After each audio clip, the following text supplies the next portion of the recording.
Welcome to Ozone academy online classes. इस lecture में हम फिजिक्स के एनसीईआरटी जो बुक्स हैं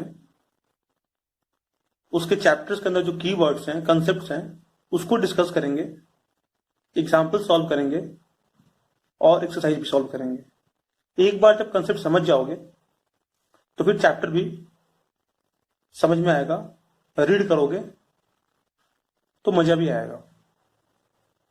अगर आप इस चैनल पर नए हो तो प्लीज चैनल को सब्सक्राइब कर लो, बेल आइकन को प्रेस कर दो, अपने दोस्तों के साथ शेयर भी कर लो। अगर आपको इस वीडियो लेक्चर से फिजिक्स समझ में आ रही है या फिर कोई सजेशन देना चाहते हो तो कमेंट में जरूर बताओ। मोशन इन स्ट्रेट लाइन, हमारी ये पूरा डिस्कशन एनसीईआरटी बेस्ड है। मैं सारे वर्ड्स जो भी है इसके कंसेप्ट्स उसको एक्सप्लेन करूंगा यहाँ पे। फिर भी कोई कंसेप्ट या कोई वर्ड छूट जाए तो मुझे कमेंट बता देना, मैं उसको बता दूंगा। ठीक है, तो इंट्रोडक्शन पार्ट में जो है पहले इसमें मोशन की बात कर रहा है, मोशन के बारे में बता रहा है। ठीक है, और इसमें लिखा हुआ है कि मोशन जो है उस पूरे यूनिवर्स में एक कॉमन वर्ड है। हर चीज जो है वो मोशन में है। हमारे आसपास जितने भी ऑब्जेक्ट को हम देखते हैं वो सब मोशन में है। इसके बारे में हम और बात करेंगे चैप्टर में। ठीक है, एक एग्जांपल दिया हुआ है कि हमारा जो अर्थ है वो रोटेट कर रहा है। अर्थ हमारा जो है रोटेट कर रहा है सन के अराउंड। सन जो है वो रोटेट कर रहा है मिल्की वे के अराउंड, और मिल्की वे जो है वो लोकल गैलेक्सी, जो मिल्की वे है वो लोकल गैलेक्सीज के अराउंड मूव कर रहा है। ठीक है ना, तो हर चीज हमारे आसपास मोशन में है, मूव कर रहा है। इतना समझ में आ गया। नेक्स्ट इसमें जो है करना है रेक्टिलिनियर मोशन। जो ये हमारे चैप्टर का नाम है मोशन इन स्ट्रेट लाइन, इसी को फिजिक्स के लैंग्वेज में रेक्टिलिनियर मोशन है। और ये motion either in the x direction और इन द वाई डायरेक्शन हो सकता है। ठीक है, स्ट्रेट लाइन पे जब हम मूव करते हैं, कोई ऑब्जेक्ट जा रहा है, सपोज करो स्ट्रेट लाइन पे हम कार से जा रहे हैं तो हमारा रेक्टिलिनियर मोशन हुआ। ठीक है, समझ में आ गया। और क्या करना है, रिलेटिव वेलोसिटी के बारे में बात करेंगे। और नेक्स्ट है पॉइंट ऑब्जेक्ट, ये इंपॉर्टेंट है। पॉइंट ऑब्जेक्ट, पॉइंट ऑब्जेक्ट किसको बोलेंगे? पॉइंट ऑब्जेक्ट जो है,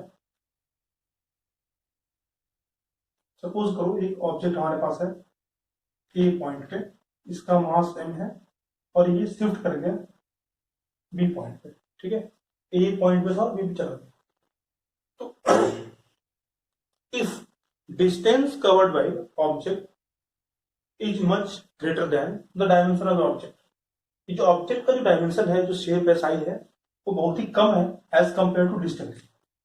ठीक है ना, मतलब कि distance much much greater than dimension of object, तो उस कंडीशन में हम ऑब्जेक्ट को पॉइंट ऑब्जेक्ट लेंगे।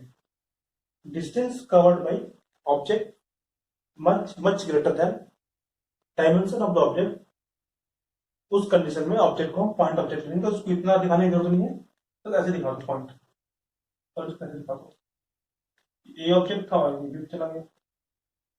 ठीक है, इसके बाद एक वर्ड है काइनेमेटिक्स। काइनेमेटिक्स, काइनेमेटिक्स वर्ड ये मैकेनिक्स में यूज होता है। मैकेनिक्स का ब्रांच है काइनेमेटिक्स, इसमें हम मोशन के बारे में बात करते हैं।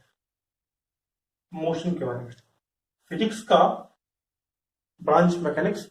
मैकेनिक्स में हम अगर मोशन की बात करते हैं विदाउट नोइंग द कॉज, अगर कॉज की बात नहीं करते हैं, मोशन का कॉज क्या है उसकी बात नहीं करते हैं, तो हमारा जो ब्रांच होगा वो काइनेमेटिक्स होगा। अभी स्क्रीन पे इंट्रोडक्शन पार्ट आ रहा है, वीडियो को पॉज करो, उस पार्ट को रीड करो, कहीं समझ में नहीं आता कमेंट में बताओ, ठीक है। हर बार एक सेक्शन कंप्लीट करने के बाद, अभी 3.2 है, जब ये पूरा कंप्लीट हो जाएगा फिर से स्क्रीन पे इसका पेज आएगा, उसको रीड करो, कोई डाउट होता है कमेंट में बताओ, मैं तुम्हें एक्सप्लेन करूंगा। नेक्स्ट है पोजीशन, पाथ लेंथ, डिस्प्लेसमेंट। तो सबसे पहले हम बात करते हैं पोजीशन की। ये क्या है? सपोज कि मेरे पास एक पॉइंट है ए, ये पॉइंट है, ठीक है ना। अब मैं तुमसे पूछ रहा हूं कि ये पॉइंट ए जो है इसका डिस्टेंस क्या है, इस पॉइंट ए का डिस्टेंस क्या है। तो इस ए पॉइंट का डिस्टेंस कैसे फाइंड करोगे? इस ए पॉइंट का डिस्टेंस फाइंड करने के लिए हमें क्या करना पड़ेगा, पहले कोई एक पॉइंट फिक्स करना पड़ेगा ना। पहले कोई पॉइंट हमें फिक्स करना होगा। सपोज करो कि हमने एक पॉइंट फिक्स कर दिया एक्स। अब हम बता सकते हैं इस एक्स से ए का डिस्टेंस, और सपोज करो 10 सेंटीमीटर हो सकता है या फिर 12 सेंटीमीटर हो सकता है। अगर हमने यहां पे पॉइंट सेट किया y, तो इस y से इसका डिस्टेंस सपोज करो 15 सेंटीमीटर होगा। तो किसी भी ऑब्जेक्ट को पता लगाने के लिए पहले हमें उसके पोजीशन को असाइन करना पड़ता है, पोजीशन को स्पेसिफाई करना पड़ता है, और उस पोजीशन को जिसको हमने स्पेसिफाई किया, इसको हमने एक पर्टिकुलर पॉइंट माना, इसको बोलते हैं रेफरेंस पॉइंट। इसको बोलते हैं रेफरेंस पॉइंट, या फिर इसका एक और नाम है ओरिजिन। इसको बोलते हैं रेफरेंस पॉइंट या फिर ओरिजिन। तो उसके लिए हमने जो है परपेंडिकुलर एक्सिस को ड्रॉ किया हुआ है, ये x x test, y y test. एक 3D में जेड आएगा जो हर ऐसे होगा आउटवर्ड, इस तरह से ये जेड है। और जहां भी इंटरसेक्शन हो रहा है इसको बोलते हैं ओरिजिन। ये वाला पॉइंट हमारा ओरिजिन है, ठीक। तो अब सपोज करो यहाँ पे कोई पॉइंट है पी,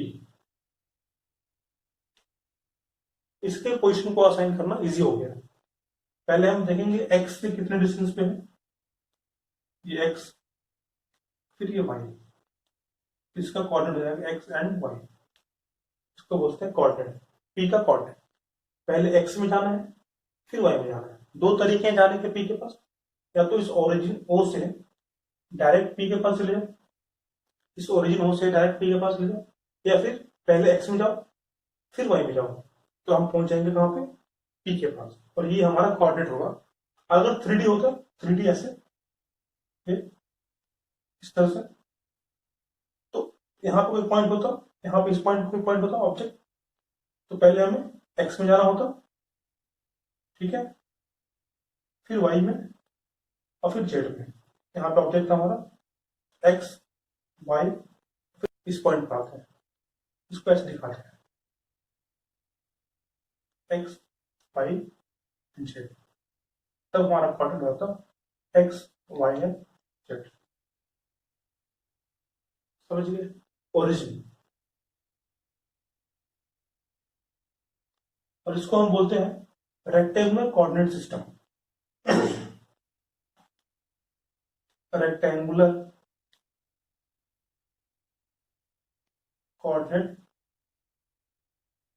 सिस्टम, ये हमारा रेक्टेंगुलर कोऑर्डिनेट सिस्टम। सबसे पहले हमें ओरिजिन या फिर कोऑर्डिनेट सिस्टम सेटअप करना होगा, उसके बाद ही हम मेजरमेंट कर सकते हैं। बिना ये रेफरेंस पॉइंट या फिर ओरिजिन सेटअप किए, ये कोऑर्डिनेट सेटअप किए हम मेजरमेंट नहीं कर सकते हैं।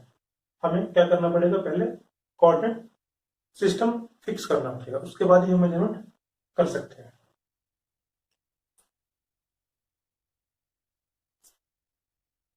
अगर सपोज करो ये जो हमारा है रेक्टेंगुलर कोऑर्डिनेट सिस्टम, इसमें हमने क्लॉक अटैच कर दिया। रेक्टेंगुलर कोऑर्डिनेट सिस्टम में हमने क्लॉक अटैच कर दिया, तब इसको बोलते हैं frame of reference. Frame of reference, तब इसको बोलते हैं फ्रेम ऑफ रेफरेंस। सपोज करो पॉइंट पी मूव करना स्टार्ट कर दिया, पी पॉइंट जो है यहां से मूव करके पी डैश पे चला गया, तो जब पी पॉइंट से पी डैश पे गया तो टाइम भी तो पास हुआ होगा ना, टाइम तो स्टॉप पर नहीं होगा, टाइम भी पास हुआ होगा, तो हमने टाइम को भी अपने फ्रेम में अटैच कर लिया, तब उस फ्रेम को बोलते हैं फ्रेम ऑफ रेफरेंस। ठीक है, ये हमारा है फ्रेम ऑफ रेफरेंस।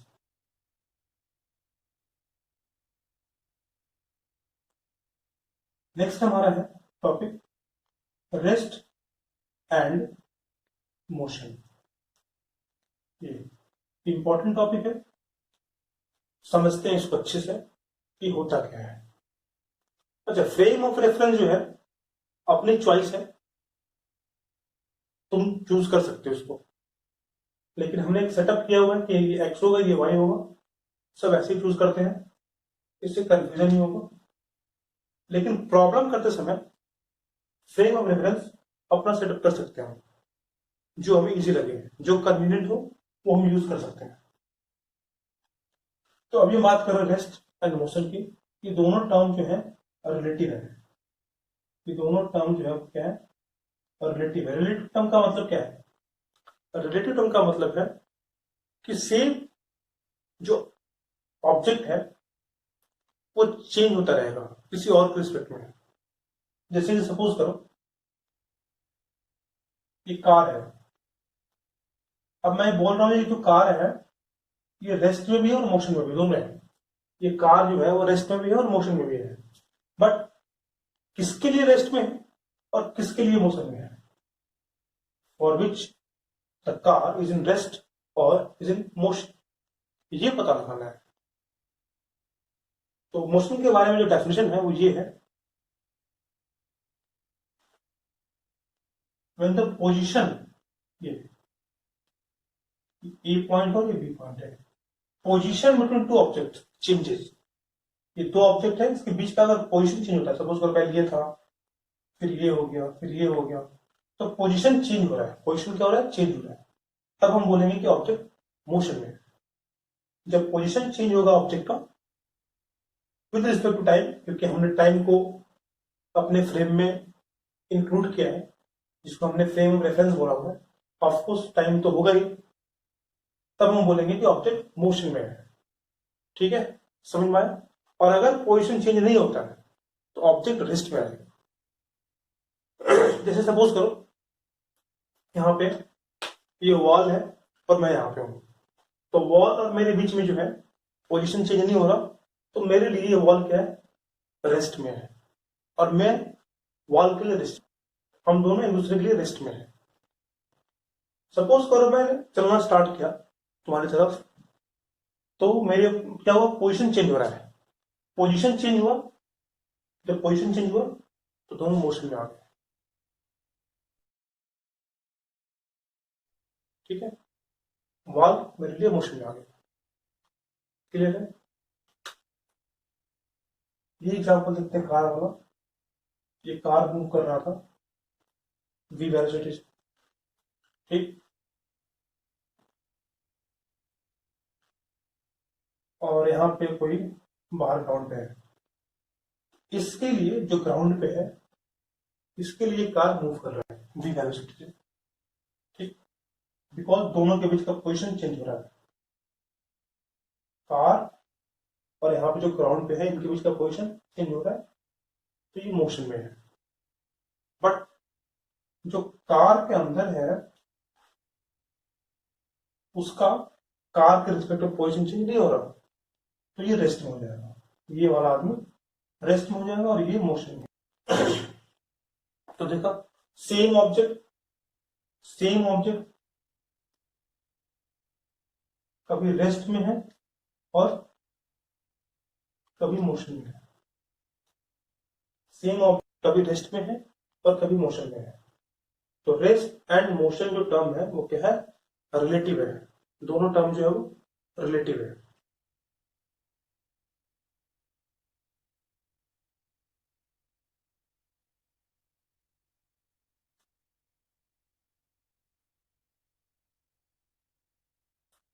और बात करते हैं आगे।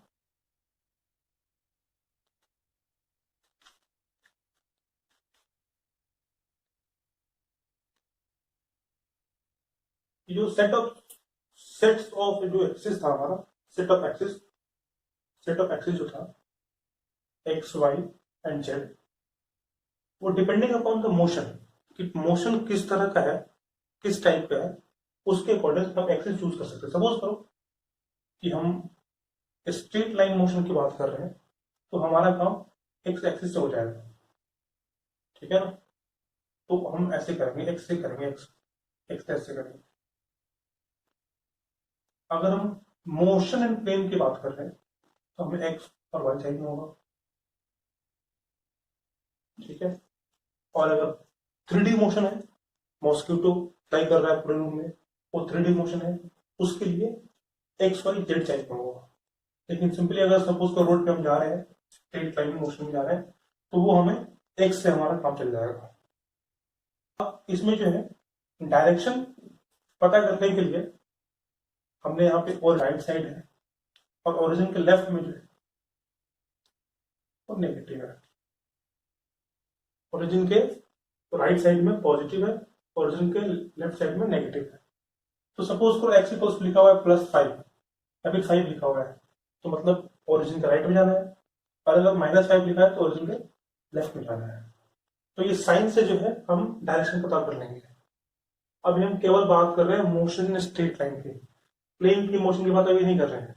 अभी हमारा टॉपिक केवल ये है, मोशन स्ट्रेट लाइन की बात कर रहे हैं।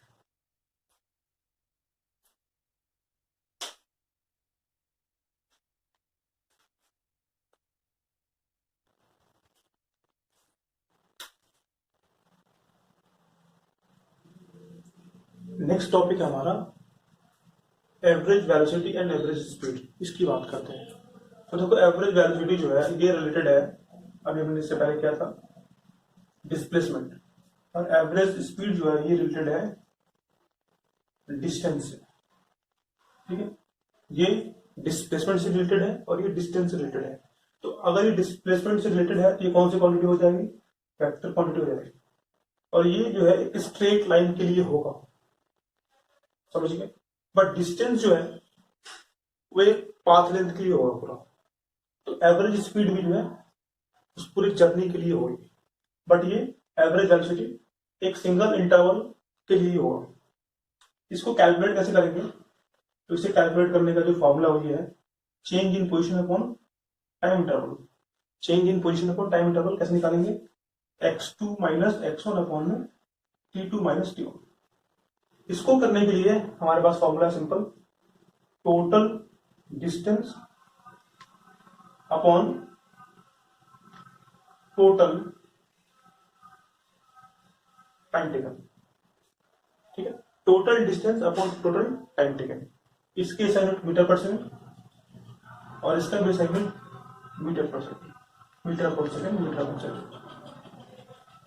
जैसे हमने इसे पहले देखा था, डिस्टेंस हमारा क्या है, लेस है, डिस्टेंस है, और ये इक्वल भी हो सकता है, ये स्केलर क्वांटिटी है। वैसे एवरेज वेलोसिटी हमारा क्या होगा, वेक्टर क्वांटिटी होगा, और ये हमारा स्केलर क्वांटिटी होगा। क्लियर है। और देखते हैं इसको ग्राफ में। सपोज करिए हमारा पोजीशन टाइम का ग्राफ है, यूनिफॉर्म ग्राफ है। ये O2 ए पे जाता है, ये T1 है जिसकी वैल्यू कितनी है, 0 है, और ये T2, यहाँ पे x1 और यहाँ पे x2, ये वाला एंगल थीटा है।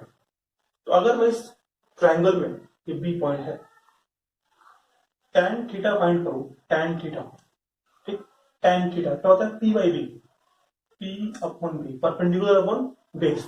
तो इसका परपेंडिकुलर क्या होगा, AB, और बेस कितना होगा OB। ए बी की वैल्यू कितनी है, ये वाला लेंथ कितना होगा distance, x2 minus x1 upon time interval t2 minus तेरे को दोनों सेम हो गया ना। मतलब कि ग्राफ का जो tan थीटा हमने निकाला है वो किसके इक्वल आ गया, एवरेज वेलोसिटी के बराबर। और इसको बोलते हैं हम slope of the graph. Slope of the graph मतलब किसी भी ग्राफ का जो स्लोप होगा ना वो एवरेज वेलोसिटी के बराबर होगा। पोजीशन वर्सेस टाइम का, पोजीशन वर्सेस टाइम के ग्राफ में जो स्लोप होगा वो एवरेज वेलोसिटी के इक्वल होगा। क्लियर है। अगर हम मैग्नीट्यूड की बात करें तो सेम जैसे यहाँ पे डिस्प्लेसमेंट और डिस्टेंस था वैसे ही ये एवरेज स्पीड ग्रेटर होगा और इक्वल होगा एवरेज वेलोसिटी से। एवरेज वेलोसिटी जो है हमारा, जैसे कि डिस्प्लेसमेंट था पॉजिटिव नेगेटिव जीरो, ऐसे ये पॉजिटिव नेगेटिव और जीरो हो सकता है। ये हमेशा पॉजिटिव होगा, it is always positive. Graph में देखते हैं एक्स वर्सेस टी का graph, x versus T, x versus T. तो अगर जीरो की बात करते हैं तो ये रहा zero, parallel to time, position change नहीं हो रहा, जीरो है, इसकी एवरेज वेलोसिटी क्या है, जीरो है। पॉजिटिव की बात करते हैं तो इंक्रीज करेगा ये, इसकी एवरेज वेलोसिटी क्या है, पॉजिटिव है। और अगर नेगेटिव की बात करें तो डिक्रीज करेगा, तो इसकी एवरेज वेलोसिटी क्या है, negative. Zero, positive, negative. Clear है। तो ये हमारा था एवरेज वेलोसिटी और एवरेज स्पीड के बारे में।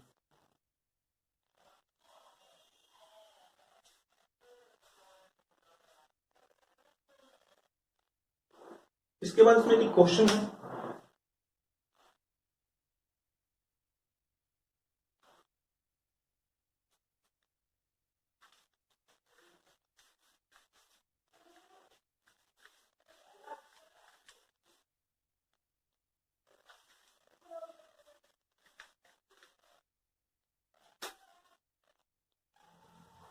एग्जाम्पल 3.1।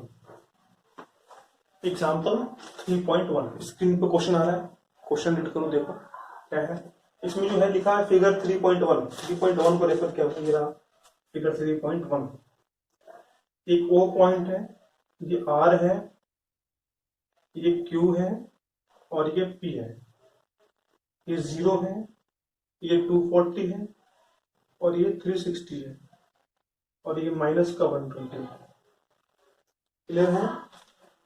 तो इसमें जो है कार मूव कर रहा है, कहां से कहां मूव कर रहा है कार,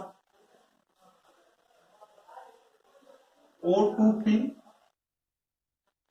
ये केस, ये ए पार्ट में है और बी पार्ट में जो है O2P and P2Q, P2Q back to Q, back to Q, ठीक है ना। तो ए पार्ट में O2P और बी पार्ट में O2P एंड P2Q। इस दोनों कंडीशन के लिए हमें जो है फाइंड करनी है एवरेज वेलोसिटी। तो क्या होगा, delta x upon delta T. Clear है। तो कैसे फाइंड करें, x2 माइनस x1 अपॉन में t2 minus t1। x2 O2P में फाइनल क्वेश्चन क्या हमारा 360 अपॉन x1 क्या हमारा 0 अपॉन टाइम, O2P में जाने का हमारा टाइम जो है वो लगा 18 सेकेंड। इसको सॉल्व करोगे ये आ जाएगा हमारा 20 मीटर पर सेकेंड। क्लियर है। इसी में अगर हम फाइंड करें एवरेज स्पीड, वो क्या है, total distance upon total time taken, total distance upon total time taken. Total distance कितना हो जाएगा O2P में 360 अपॉन टोटल टाइम 18 और ये भी आ जाएगा 20 मीटर पर सेकेंड। मतलब जब दोनों सेम डायरेक्शन में जा रहे हैं O2P में यहाँ पे, तो उस कंडीशन में हमारा एवरेज वेलोसिटी और एवरेज स्पीड दोनों इक्वल है। ये हमने देखा कि एवरेज स्पीड और एवरेज वेलोसिटी इक्वल हो सकते हैं, बट स्पीड ऑलवेज ग्रेटर होगा मैग्नीट्यूड में। अब सेकंड केस क्लियर करते हैं, O2P average velocity x2 minus x1 upon में t2 माइनस t1। तो O2P स्टार्ट कहां से करता है, खत्म कहां पे करता है। x2 क्या होगा ना, खत्म कहां पे कर रहा है, q पे, ठीक है ना। फाइनल पॉइंट x2 वो कितना है 240 माइनस स्टार्ट कहां से किया, o से, मतलब 0 अपॉन टाइम इंटरवल O2P के लिए इसको लग रहा है 18 सेकेंड प्लस P2Q के लिए, P2Q के लिए इसको लगा 6 सेकेंड। जब इसको सॉल्व करोगे ये 24 हो जाएगा, क्या जाएगा 10 मीटर पर सेकेंड। क्लियर है। और इसी में अगर हम फाइंड करें एवरेज स्पीड तो कितना होगा, total distance upon total time taken. Total distance कितना होगा O2P, O2P में कितना हुआ हमारा 316 प्लस P2Q, P2Q ये कितना हो जाएगा 360 माइनस 240 ये आ जाएगा 120, ठीक है ना। तो plus 120 upon time interval O2P में 18 और P2Q में 6। इसको सॉल्व करो, ये सॉल्व करने को आएगा हमारा 20 मीटर पर सेकेंड, ठीक। तो ये था हमारा एग्जाम्पल 3.1। एग्जाम्पल 3.1 कंप्लीट हो गया। क्वेश्चंस करना बहुत ही इंपॉर्टेंट है। मैं एनसीईआरटी के सारे एग्जाम्पल्स एक्सरसाइज सॉल्व करूंगा। अब ये टॉपिक कंप्लीट हो गया 3.3 average velocity and average speed. इसका पेज आ रहा है पूरा स्क्रीन पे, स्क्रीन को पॉज करो और पूरा वो सेक्शन रीड करो। कहीं कोई डाउट होता है, कुछ समझ में नहीं आता, मुझे कमेंट करके बताओ, मैं बताऊंगा उसको।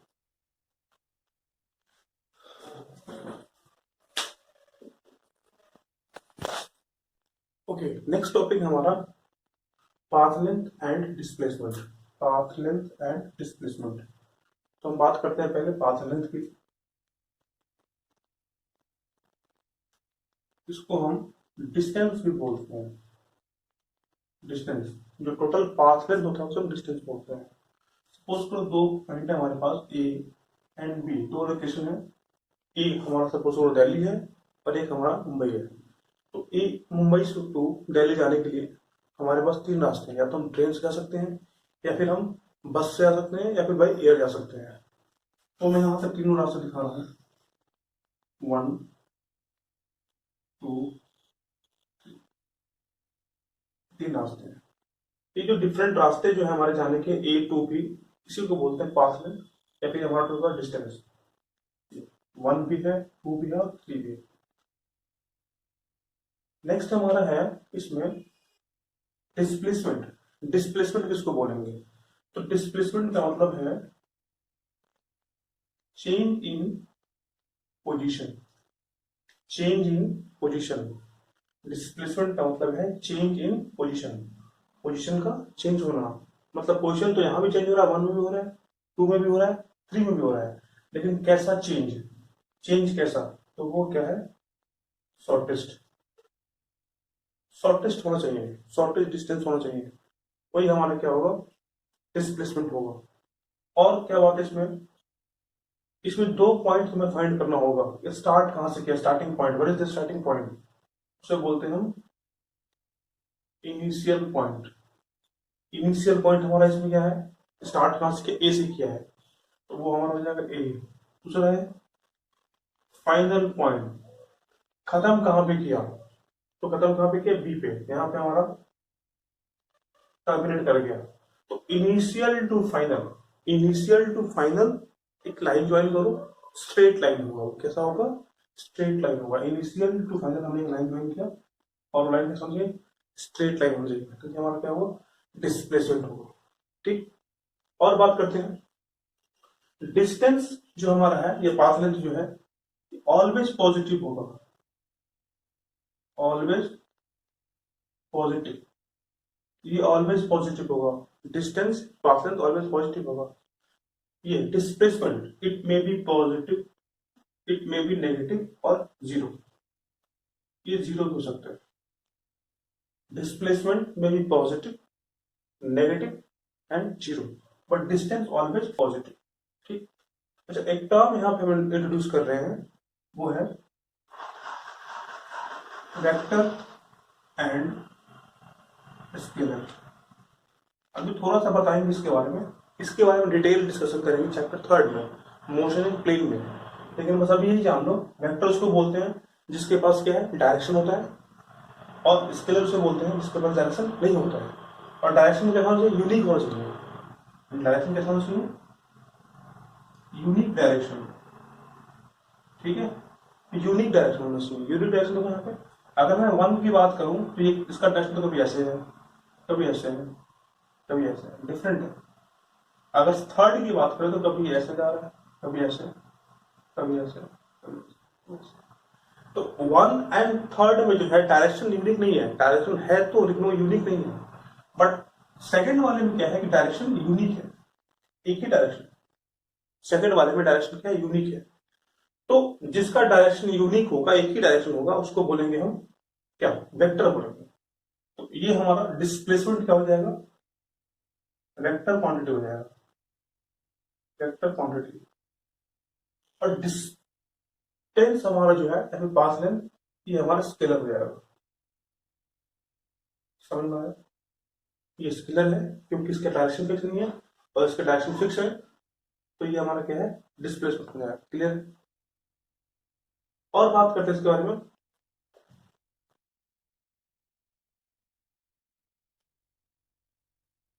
सपोज करो ये हमारा जो है स्ट्रेट लाइन है, ये ओरिजिन ओ, ये 5, 10, 15,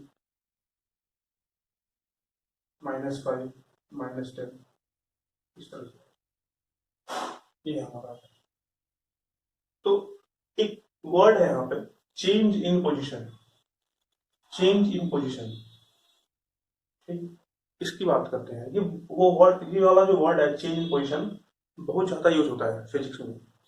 चेंज, एक होता है डिफरेंस, ये हम दो वर्ड डिस्कस कर रहे हैं, एक होता है चेंज और दूसरा है डिफरेंस। चेंज और डिफरेंस, क्वेश्चन है what is the difference between change and difference, ये क्वेश्चन है। What is the difference between change and difference? तो देखो डिफरेंस क्या है दोनों में, चेंज और डिफरेंस में क्या डिफरेंस है?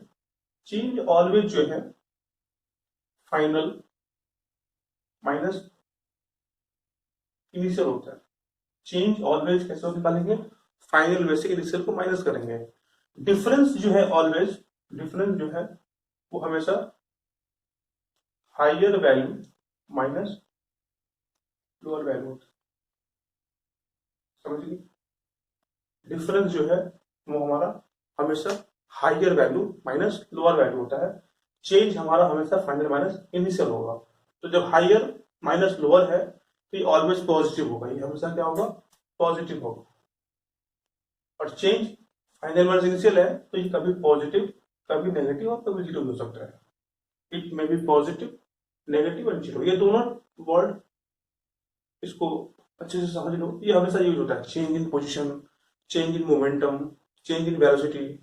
तो इसका मतलब होता है फाइनल में से इनिशियल को माइनस करना है। क्लियर? तो हम फाइंड कर रहे हैं यहाँ पे displacement, change in position, change in position, इसको बोलते हैं चेंज इन पोजीशन, पोजीशन में चेंज, डेल्टा एक्स। तो कैसे फाइंड करना है? फाइनल, सपोज करो फाइनल पॉइंट हमारा x2 है और इनिशियल x1 है,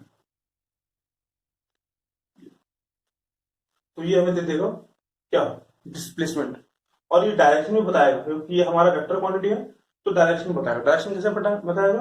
अगर पॉजिटिव आता है, अगर सपोज करो इससे पहले पॉजिटिव आ गई, प्लस का 10 आ गया, तो प्लस का 10 मतलब कि राइट साइड में, ओरिजिन का राइट साइड में, ये राइट साइड है। सपोज करो माइनस का 9 आ गया, माइनस का 9 इधर आ गया, तो कितना हो जाएगा? लेफ्ट साइड में। तो ये दोनों से ये बताया था ना कि डिस्प्लेसमेंट हमारा क्या है? वेक्टर क्वांटिटी है। वेक्टर मतलब कि इसके पास यूनिक डायरेक्शन है। तो अगर इसकी वैल्यू पॉजिटिव आ रही है तो ये राइट साइड में है, नेगेटिव आ रही है तो मतलब ये लेफ्ट साइड में है। इसमें देखते हैं, कैलकुलेट करते हैं। ये हमारा पॉइंट ओ है, क्लियर है? ये पॉइंट हमारा ए है और ये पॉइंट हमारा बी है। तो कंडीशन है यहाँ पे, हम O टू A जाते हैं और A टू B, ये हमने जो है डिस्टेंस ट्रेवल किया, पोजीशन चेंज हुआ हमारा, पहले O टू A गए और फिर A टू B, हम फाइंड कर रहे हैं इस कंडीशन में, डिस्टेंस भी फाइंड करेंगे और डिस्प्लेसमेंट भी फाइंड करेंगे। तो O टू A देखो, O टू A कितना है 5 और 5 10, सपोज कोई मीटर में है तो ये मीटर हो जाएगा यहाँ पे। और A टू B ये 5 है पे गैप है, तो 5 और 5 10 1 2 3 4, तो तभी 20, ये हो गया हमारा 30 मीटर। ये हमारा है डिस्टेंस या फिर पाथ लेंथ। ये हमारा क्या है डिस्टेंस या फिर पाथ लेंथ। अगर हम बात करें डिस्प्लेसमेंट की, क्लियर, तो डिस्प्लेसमेंट का मतलब क्या है, displacement delta x, delta x कैसे फाइंड करते हैं, x2 माइनस x1, मतलब x2 क्या है हमारा फाइनल पॉइंट, फाइनल कहां पे है हमारा, खत्म कहां पे किया था b पे, तो b कितना है हमारा -10, माइनस x1 स्टार्ट कहां से किया था 10 से किया था, तो 10, ये कितना आ गया हमारा -20, क्लियर है। x2 माइनस x1 मतलब कि स्टार्ट कहां से किया, तो स्टार्ट कहां से किया, x1 का हमारा स्टार्टिंग पॉइंट a, x2 क्या हमारा फाइनल पॉइंट -10, ये आ गया -20, तो -20 का मतलब क्या है लेफ्ट साइड में, यही तो बताया था ना कि इनिशियल पॉइंट, इनिशियल क्या था हमारा, ओ सॉरी ये था ओ ए, ओ टू ए, तो स्टार्ट किया हमने ओ से, स्टार्टिंग पॉइंट हमारा ओ, और जो खत्म हुआ हमारा है बी, ये मिस्टेक है यहाँ पे, सॉरी, ये समझ में, स्टार्टिंग क्या कहां से किया था ओ से किया था ना, स्टार्टिंग पॉइंट हमारा ओ था और खत्म कहां पे किया बी पे किया, तो x2 क्या हमारा -10 और x1 वो क्या है 0, किया जाएगा हमारा -10, initial to final straight line, initial to final straight line, और ये -10 आ गया, डिस्प्लेसमेंट हो गया, ये हमारा क्या हो गया डिस्प्लेसमेंट हो गया।